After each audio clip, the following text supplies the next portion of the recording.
महाराष्ट्राचं आराध्य दैवत छत्रपती शिवाजी महाराज, या देशाचे संविधान करते भारतरत्न डॉक्टर बाबासाहेब आंबेडकर, आणि ज्यांनी समाज सुधारणेचा वसा घेतला, ध्यास घेतला आणि तो संस्कार आमच्यावर आणि वंदनीय शिवसेना प्रमुखांवर केला, ते समाज सुधारक प्रबोधनकार ठाकरेजी, आणि ज्यांनी तुम्हा आम्हाला घडवलं, शेंदूर फासला, कुणाला नगरसेवक केलं, कुणाला आमदार केलं, कुणाला खासदार केलं, कुणाला मंत्री केलं, कुणाला मुख्यमंत्री केलं, ते वंदनीय हिंदू हृदय सम्राट शिवसेना प्रमुख श्रीमान बाळासाहेब ठाकरे आणि तुमच्या आमच्या लाडक्या मा सौ मीनाताई ठाकरे यांना आदरांजली वाहतो।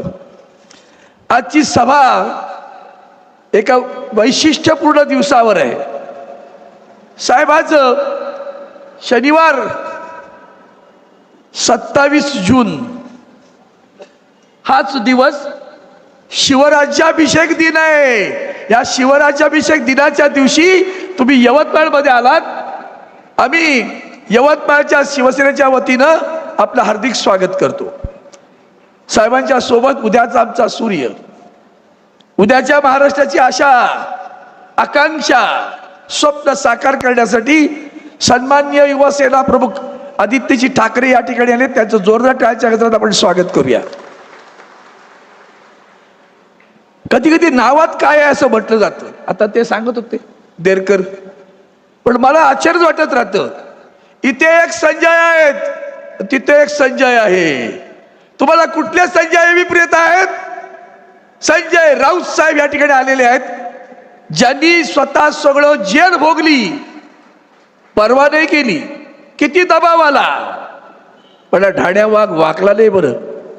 ते माननीय संजय राऊत साहेब आज यवतमाळमध्ये आहेत, त्यांचं हार्दिक स्वागत करतो। शिवसेनेचा कायदेशीर किल्ला लढवणारे माझे सहकारी मित्र शिवसेनेचे सचिव खासदार श्री अनिल देसाई साहेब, शिवसेनेचे सचिव माजी खासदार शिवसेना नेते माननीय विनायक राऊतजी, माननीय सूरज चव्हाण सचिव, साईनाथ दुर्गे सचिव, सुधीर सूर्यवंशी उपनेते, माझ्या जिल्ह्याचा संपर्क प्रमुख राजेंद्र गायकवाड, जिल्हा प्रमुख प्रवीण शिंदे, किशोर इंगळे आणि निखाडे संजय, ते पण संजय आहेत बरं का, निखाडे आमदार संजय खरात, आमचे आमदार खरात, व्यासपीठावर महिला आघाडीच्या रंजनाताई नेवाळकर, सागरपुरी वाघमारे, आमच्या कल्पनाताई, व्यासपीठावरील सर्व मान्यवर मंडळी, उपस्थित निष्ठावंत शिवसैनिकांनो, बांधवांनो, भगिनींनो, मातांनो, आपण सगळेजण काय जमलो आहोत? आता निवडणुका तर नाहीत, पण काल परवा आपण ज्याला निवडून दिलं त्या खासदारानं शेण खाल्लं, त्या शेण खाल्लेल्या खासदाराला गाडायसाठी आज आपण इकडे जमलेलो आहोत, लक्षात घ्या। मला कधी कधी आश्चर्य वाटतं, लोकसभेच्या निवडणुकीच्या पूर्वी त्यांचं नाव जेव्हा आलं तेव्हा आदरणीय उद्धवजी साहेब विचारायचे, अरविंद काय करायचं आपण? म्हटलं साहेब निवडून येतील। पूर्वी होते आमच्याचकडे काही ना माणसं जन्माला त्याची सरडेच्या अवलादीने येतात, रोज रंग बदलतात, पण त्यांना माहिती नाही तुम्ही रोज रंग बदलता, बदलत राहा, हा भगवा मात्र तेजाने तसाच फडकत राहील, एवढं लक्षात ठेवा सगळ्यांनी। इतकं सोपं नाहीये, आपण दिली त्याला उमेदवारी। साहेब स्वतः आपण आलात, सभा घेतल्या, यवतमाळमध्ये झंझावात निर्माण केलात, सगळ्यांना वाटायला लागलं बस आता मात्र आपला विजय झाला, भगवा फडकला, आणि परवा त्यांनी शेण खाल्लं। मला आश्चर्य वाटतं, माणसं खोटी किती बोलू शकतात। तुम्हा सर्वांना सांगतो, शिवसेना आमची आई आहे बरं का, त्या आईशी प्रतारणा केलेली आम्हाला मान्य नसते। तुम्हाला शिवसेना आई वाटते की नाही? शिवसेना आपली आई आहे ना, शिवसेना आपली आई आहे ना, मग त्या आईची प्रतारणा करणारा संजय देशमुख साहेबांना शेवटच्या क्षणापर्यंत सांगत राहिला, साहेब कोण जात नाही हो, काय घाबरू नका, कोणी जाणार नाही आहे। पण ही दळपत्री माणसं, आपला इतिहासच असा आहे खरं तर। छत्रपती शिवरायांना सुद्धा स्वकीयांबद्दल बरोबर अधिक लढाया कराव्या लागल्या। छत्रपती संभाजी राजांना सुद्धा पकडून देणारा आपलाच गद्दार होता। फक्त यवतमाळकरच्या शिवसैनिकांनी लक्षात घेतलं पाहिजे की ही वेळ अशी आहे की अफजल खानाचा वध आपणच केलाय.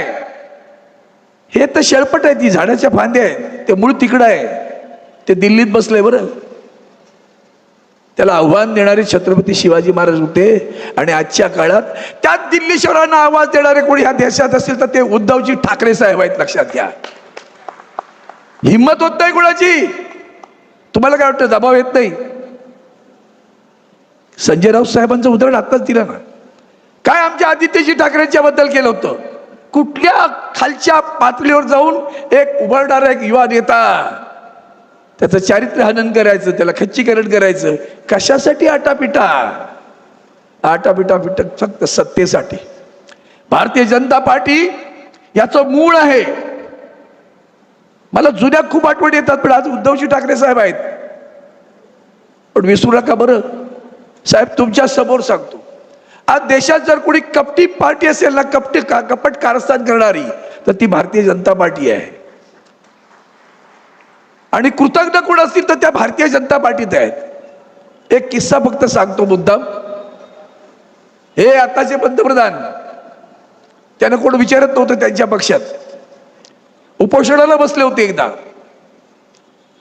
तेव्हा उद्धवजी साहेबांना मोठ्या साहेबांनी बोलवलं. अरे म्हणाले, तो बघ रे, त्या नर्मदेसाठी उपोषणाला बसले, जाऊन भेटून ये. आदरणीय उद्धवजी साहेब गेले. तेव्हा मोदी तुम्ही कोणी नव्हता बरं, तुमचा पक्ष सुद्धा तुमच्याकडे पाहत नव्हता. तेव्हा उद्धवजी ठाकरे साहेबांनी तुम्हाला आधार दिला, शिवसेनेला आधार दिला. या महाराष्ट्रामध्ये भारतीय जनता पार्टीचं कार्यालय तुमच्या यवतमाळमध्ये होतं का रे? होतं का?